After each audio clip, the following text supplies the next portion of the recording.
ഇപ്പോൾ ഈ തെരഞ്ഞെടുപ്പുമായി ബന്ധപ്പെട്ട് എന്തൊക്കെ പ്ലാനുകളാണ് ഈ സാറ് മുമ്പോട്ട് വെക്കുന്നത്? എന്തൊക്കെ കാര്യങ്ങളാണ് ചെയ്തുകൊണ്ടിരിക്കുന്നത്? ഞാൻ വിഷൻ 2031 എന്ന് പറഞ്ഞ ഒരു സംഭവം ഇറക്കിയിട്ടുണ്ട്. അത് ആ പത്രത്തിലുണ്ട്. അതിനകത്ത് എറണാകുളം റെഗുലേറ്ററി കം ബ്രിഡ്ജ് ഈ മീനച്ചിലാറിൻ്റെ 2 സൈഡിലും ഭിത്തി കെട്ടി അതിലൂടെ വാക്ക് വേ ലൈറ്റും ഒക്കെ ഇട്ട് കൊടുക്കും. ബോട്ടിംഗ് സൗകര്യം അതിനകത്തുണ്ടാവും. നൈറ്റ് ലൈഫ് ആകും. അല്ല, ഞാൻ ചോദിച്ചാൽ അതല്ല, ഈ പിന്നെ ഫീൽഡ് വർക്കുമായി ബന്ധപ്പെട്ട് എന്തൊക്കെ സ്ട്രാറ്റജിയാണ് പ്ലാൻ ചെയ്തിരിക്കുന്നതെന്ന് ചോദിച്ചാൽ ഈ പിന്നെ തെരഞ്ഞെടുപ്പിനോട് അനുബന്ധിച്ച്. അല്ല, ജനത്തിന് എന്നെ അറിയാം, എനിക്ക് ജനത്തിനെ അറിയാം. ഞാൻ പറഞ്ഞു ഗ്രാമങ്ങളിലൂടെയാണ് ഞാൻ ഇറങ്ങി ചെന്നിട്ടുള്ളത്, പട്ടണത്തിലല്ല.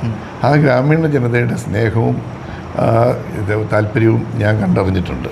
ഈ പാലായെ സംബന്ധിച്ചിടത്തോളം സാറ് പറയുന്നത് ടൗണിൽ വികസനമുണ്ട്, എന്നാൽ ഗ്രാമങ്ങളിൽ വികസനം ഇല്ലായിരുന്നു എന്ന് പറഞ്ഞാൽ കുറവായിരുന്നു. സാറിൻ്റെ പ്രധാനപ്പെട്ട ഒരു കർത്തവ്യം, ഒരു ജോലി എന്ന് പറയുന്നത് ഗ്രാമങ്ങളിലേക്ക് ഇറങ്ങിച്ചെന്ന് ജനങ്ങളെ വികസനങ്ങളിൽ പങ്കാളികളാകുക എന്നുള്ളതാണ് ഇപ്പം സാറ് പറഞ്ഞതെന്ന് എനിക്ക് മനസ്സിലായത്.